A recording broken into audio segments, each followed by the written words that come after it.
കഴിഞ്ഞ വീക്കെൻഡിൽ നമ്മൾ ലൈനൊന്ന് ചില്ലാക്കാൻ വേണ്ടിയിട്ട് സഫാരി മാൾ വരെ ഒന്ന് പോയിട്ടുണ്ടായിരുന്നു കേട്ടോ. വിന്റർ ആയതുകൊണ്ട് തന്നെ ഒരുപാട് പ്ലാൻസും കാര്യങ്ങളൊക്കെ വന്നിട്ടുണ്ട്. 10,000 സ്റ്റാർട്ടിംഗ് പ്രൈസ് വരുന്ന ഒരുപാട് പ്ലാൻസ് ഉണ്ട് കേട്ടോ. പിന്നെ അതേപോലെ തന്നെ അതിന് വേണ്ടിയിട്ടുള്ള ആക്സസറീസ് കാര്യങ്ങളും എല്ലാം തന്നെ ഉണ്ട് കേട്ടോ.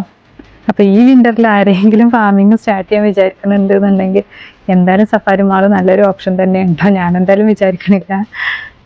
പിന്നെ ചെറിയ പ്ലാൻസ് അല്ല, വലിയ വലിയ പ്ലാൻസും കാര്യങ്ങളൊക്കെ ഉണ്ട്.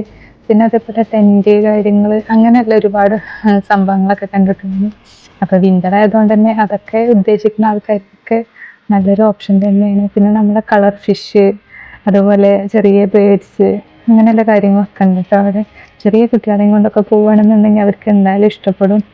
പിന്നെ നമ്മൾ ഇവിടെ വന്നതിൻ്റെ ഉദ്ദേശത്തൊന്നല്ല, നമ്മൾ സഫാരി മാളിൽ കാര്യമായിട്ട് വന്നത് കിഡ്സ് പ്ലേ ഏരിയ ഉണ്ടല്ലോ, അത് ഫോക്കസ് ചെയ്ത് വന്നതാട്ടോ. കാരണം അവനൊന്ന് കളിപ്പിക്കാൻ വേണ്ടിയിട്ടാണ് അങ്ങോട്ട് വന്നത്. പിന്നെ ആ ഒരു വന്ന സ്ഥിതിക്ക് ഇവിടെയും കൂടെ ഒന്ന് ജസ്റ്റ് കയറി എന്നുള്ളൂ.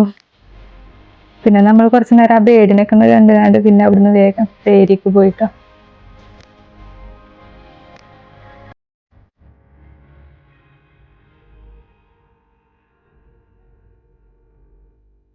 നമ്മളെ കിഡ്സ് പ്ലേ ഏരിയ എന്ന് പറഞ്ഞാൽ നമുക്ക് ഷോപ്പിങ്ങിൽ വരുന്ന മദേഴ്സിനും പാരൻസിനൊക്കെ ഭയങ്കര സുഖമാട്ടോ. കുട്ടികളെ ഇതിനകത്താക്കി പോയി കഴിഞ്ഞാൽ അവിടെ കളിച്ചോളും. പിന്നെ വരുന്ന സമയത്ത് എടുത്താൽ മതി.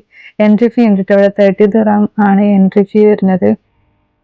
പിന്നെ കുട്ടികൾക്ക് അത്യാവശ്യം കളിക്കാൻ മാത്രമുള്ള റൈഡും കാര്യങ്ങളൊക്കെ ഉണ്ട്.